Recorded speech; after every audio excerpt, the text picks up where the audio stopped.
From Software made something truly special with their PlayStation exclusive title, Bloodborne. It is universally praised and held up as one of the best games in the Souls genre, if not one of the best games ever. Fans have been hoping and dreaming of something more from this property for years, latching on to any little rumor or quote from an interview that might mean there is something Bloodborne related in the works, whether that is a remake, remaster, a PC version, or a sequel. However, FromSoft and Sony haven't ever actually said anything official and rarely even acknowledge this game and its rabid fanbase exist. So since there's a good chance we'll never get anything else under the Bloodborne title, we wanted to share some games that might scratch that itch or maybe help you fill the void in your heart that Bloodborne left behind. We're going to tackle this list with two distinct groups. Andrew is going to cover games that are in the Souls-like genre and have settings, vibes, lore, or art styles that invoke Bloodborne. For myself, Dylan, I'll be talking about games that play very differently from Bloodborne, but share that same Lovecraftian cosmic horror DNA that FromSoft captured so well in that title. The first game I want to talk about is Lies of P. Lies of P is probably the highest quality non-From Software Souls game that exists right now.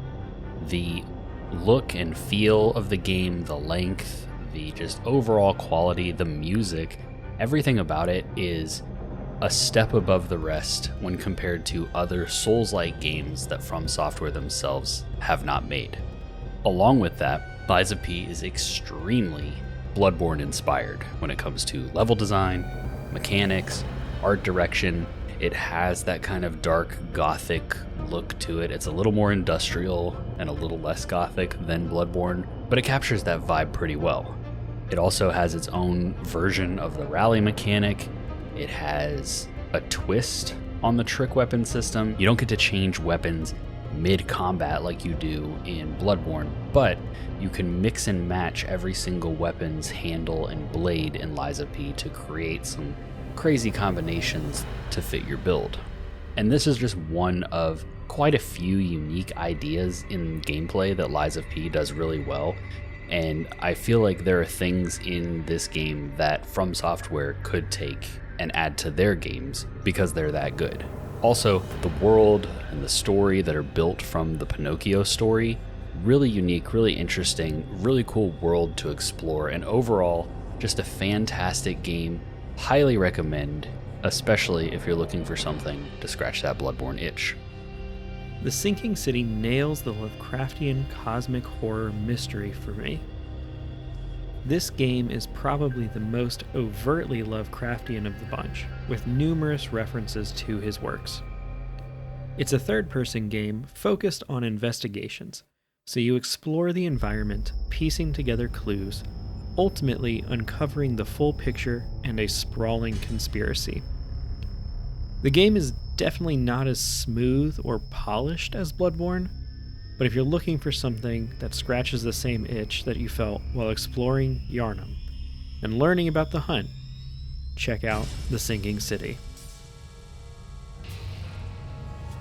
The next game I want to talk about is Demon Souls. Yeah, it's a From Software game, but it's probably one that a lot of new fans to From's games, especially in a post-Elden Ring world, haven't played. I myself didn't play Demon Souls until after I had already played Bloodborne. And going back to the Demon Souls remake, I was surprised just how familiar and similar it felt to Bloodborne. Bloodborne feels like an evolution of this title in terms of level design and even some of the Lovecraftian themes.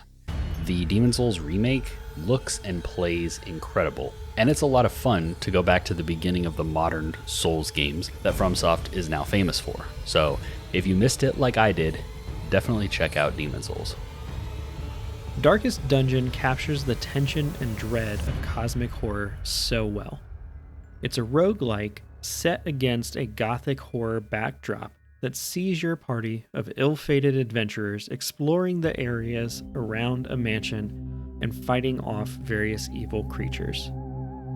These adventurers will go mad as they suffer more and more horrors, and death is an ever-present threat as you uncover the eldritch secrets of the land. Though its turn-based combat differs from Bloodborne, in terms of atmosphere and tension, I think Darkest Dungeon shines. Before we move on to the next game on the list, I just wanted to take a second to thank you for watching this video and ask that if you're enjoying it, please leave a like on it and maybe subscribe to the channel if you are into videos like this.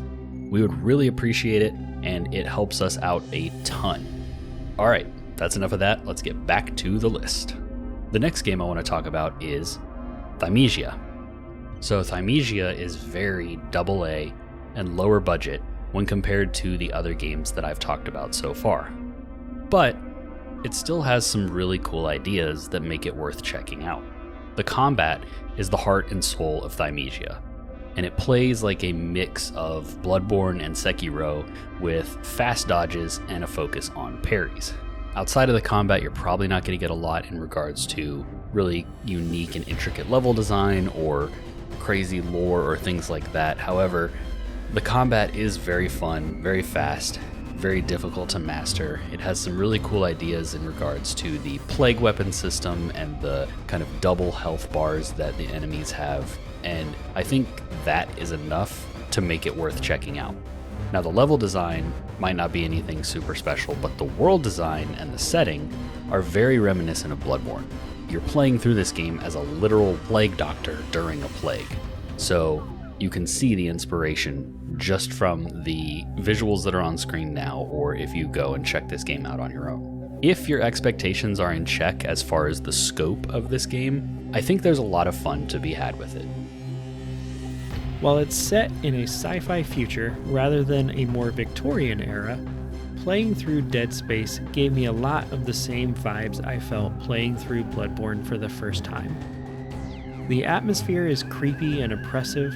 The story leans heavily into cosmic horror as you explore the ship populated by nightmare creatures. As you explore, you slowly piece together the horrible truth of what has become of the Ishimura and its crew in a way that felt very reminiscent of Bloodborne to me. It's a third-person shooter with a variety of weapons that all have alternate fires, which isn't quite the same thing as a trick weapon, but it's still pretty cool.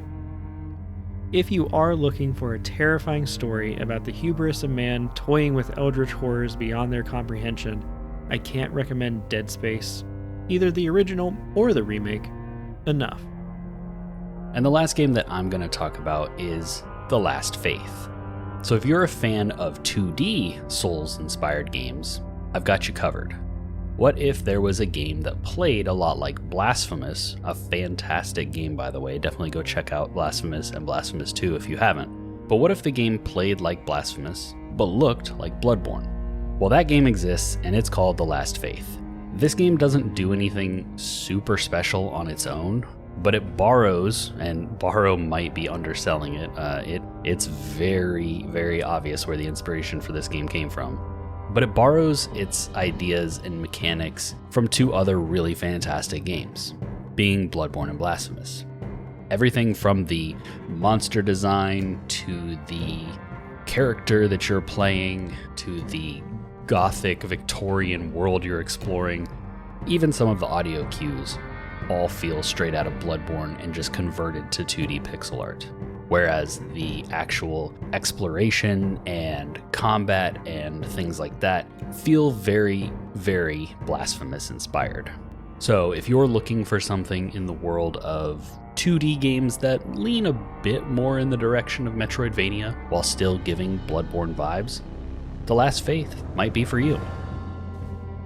For my final recommendation, I'm going to cheat a little bit and throw out a couple of Remedy Studios' recent games, Alan Wake 2 and Control. These fall more into the paranormal and weird horror genres than strictly Lovecraftian, but I still think they do a wonderful job of capturing that slow uncovering of a deeper conspiracy and madness that Bloodborne does so well. Both play out as third-person shooters, though Control definitely has more of an emphasis on combat. The liminal offices of Control and Dark Forest of the Pacific Northwest deviate from the Gothic setting, but to me still evoke a weight and surrealness that Yharnam streets held to.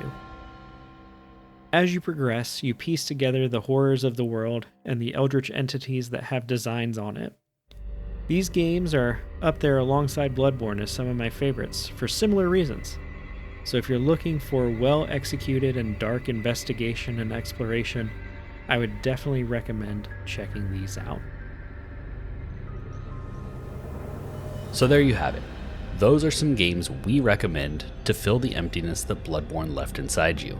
There are more games we could add to this list, so let us know if you'd like to see a part 2 in the future. Do you have any games that you would add to this list? If so, let us know in the comments below. We've also had quite a few in-depth conversations about Bloodborne and other Souls titles on our podcast, which you can watch here on YouTube or listen to on all of the major podcast platforms. That's all for this one. Stay friendly, gamers.